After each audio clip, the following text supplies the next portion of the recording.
Welcome to this week's End of Days Update, coming to you from Tulsa, Oklahoma. Just got back from Atlanta this weekend. Had a great time there in Powder Springs. Good crowds. People were so hungry for the coming of the Lord. Had a wonderful time.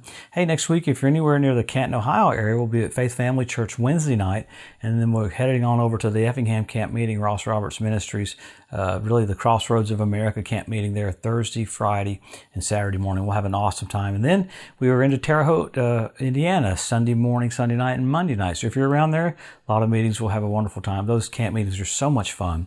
So we're coming to you every week to look at the different things that point to the coming of the Lord, specifically the gathering of nations for the Ezekiel 38 war, because the rapture of the church is signless, but the second coming has tons of signs. And man, so much is happening right now that points to the coming of the Lord. It's overwhelming looking what's happened just in 1 week. So how exciting to have things unfolding right in front of our eyes that we're about to see Jesus. Wow, we have a lot of work to do in a short period of time. So all this information about what's happening around Israel is so that we have an acceleration mentality. Not an escape theology, but a hustle mentality, because when you see the finish line, you run faster, not slower. Remember Jesus, he rebuked them. He said, hey, you can tell what the weather's going to be, but you don't know your hour of visitation. So he wanted them to know their hour of visitation. So let's get into this. Obviously, first of all, we'll start with the ceasefire between Hamas and Israel. Finally, that happened. In the midst of the ceasefire happening, you had Iran bring a drone right down in through Jordan, and Israel had to blow it up. And it's weird how they kept trying to attack Israel in the midst of a ceasefire. The amazing thing is about all of this is Hamas fired 4,000 rockets at Israel. Israel did blow up 62 miles of underground tunnels and about 25 of their leaders. It's pretty interesting when Hamas comes out even after that saying Israel doesn't have a right to the region. It's all Islam and specifically Jerusalem. Now listen to this. Jerusalem's mentioned over 600 sometimes in the Bible and 0 in the Quran. All of a sudden Hamas talks about Jerusalem as theirs. It's an insane mentality. It's even the Democrats in America, the majority of the Democrats in America support Hamas and don't support Israel. So it's just so weird seeing what's going on with that.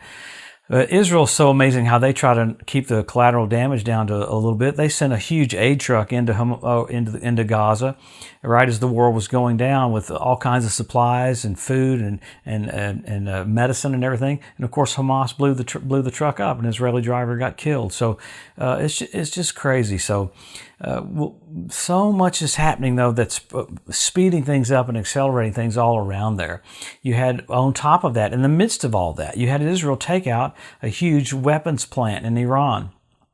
It was actually what they called a chemical plant. Come to find out, it was a drone facility where they're producing drones. So Israel took out that drone facility, and then the next day it blew up an oil refinery. So Israel's continuing to have to do things to keep Iran from trying to annihilate Israel. In the midst of this war stopping, they're still having to do their other stuff. So things are escalating all over. You know, Russia has gone through this weird week of literally trying to start World War III. I mean, they've sent bombers down into Syria. Nuclear-capable bombers just came right down into Syria yesterday.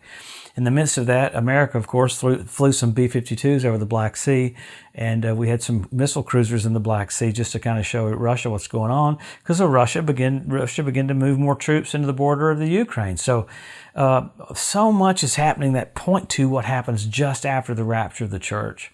In the middle of that, you had France's President Emmanuel Macron basically send out a warning to Turkey, saying you can't keep threatening to start a war with Israel. You got to abide by NATO rules. So it is interesting that you got EU presidents talking to Turkey about this. And why is that a big deal? Turkey's completely surrounded Israel, fighting battles in Libya, fighting battles in Egypt, fighting battles in Syria, fighting battles on the edge of Iraq. I mean, it's crazy. And then they went after the water part off of the coast of Israel, in Greece. So you got Turkey with that platform. Remember, Turkey came up and said this last year, Jerusalem belongs to Turkey, not to Israel. The Temple Mount belongs to Turkey, not to Israel. So you got just psycho mentality happening all over the earth. So with all of this, you got a mice infestation in Australia.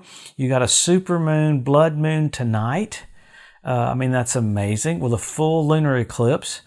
You got volcanic eruptions. You got locusts doing things. You got cyclones in India. You got COVID in India going crazy. So you're watching the earth get ready for the entrance of the King. For the world, it's a very scary thing, but for the church, it's wonderful. It's great because we're watching things that God said would happen just before they happen, and they're happening, specifically around Israel. So Many more things keep happening with Israel and Gaza. It'll be intriguing to see how this passes on, because you had, what's crazy, you had Palestinians rioting in New York, Los Angeles, Chicago, and in Tulsa. There were other cities too, but Tulsa, Oklahoma had 200 people supporting the Palestinians that came out in front of the mall the other night. So it's an insane mentality. You had our Secretary of State go over to Israel, met with Benjamin Netanyahu, but also came to meet with Abbas. Listen what Mahmoud Abbas said. This is crazy. Mahmoud Abbas, the Palestinian president, said, Israel, you shouldn't allow any Jews to go up on the Temple Mount.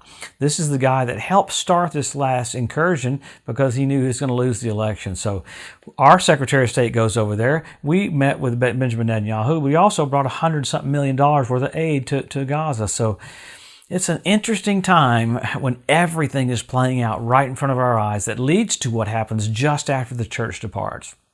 With that, man, we need to be busy getting the will of God done, finishing off the book of Acts. You're writing your own resume for what you'll be doing during the millennium. So what a great time to be on the planet. We're about to see the King face to face.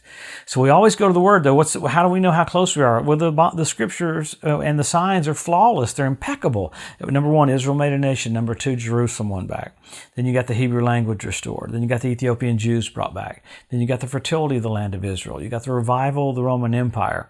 You have the 172 different species of predatory birds. You have the Temple Mount Institute ready to start having sacrifices.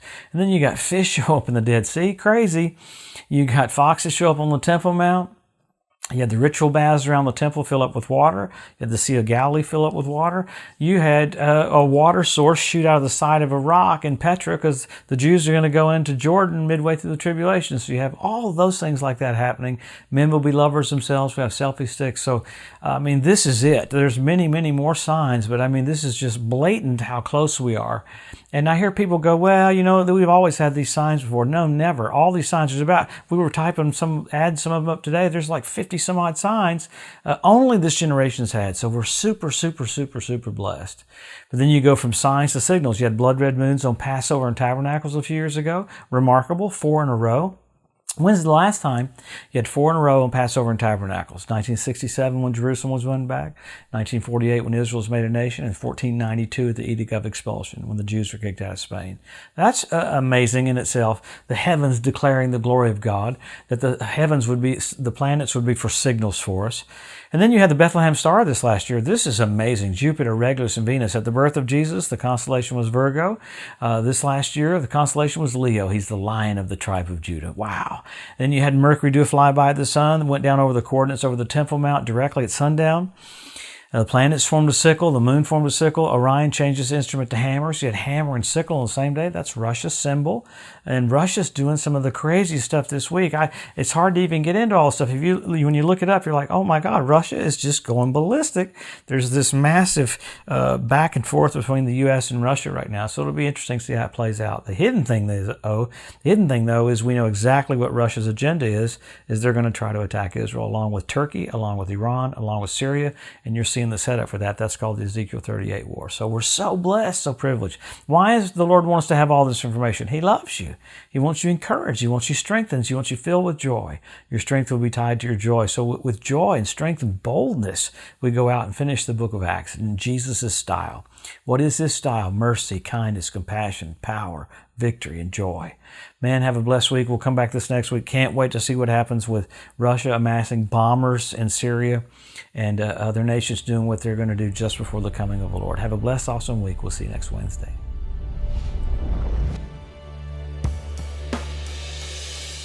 Thanks for joining us today at the End of Days Update. If you'd like to be notified every time there's a new post, just go to the edu at josephmorris.com and subscribe to receive email alerts.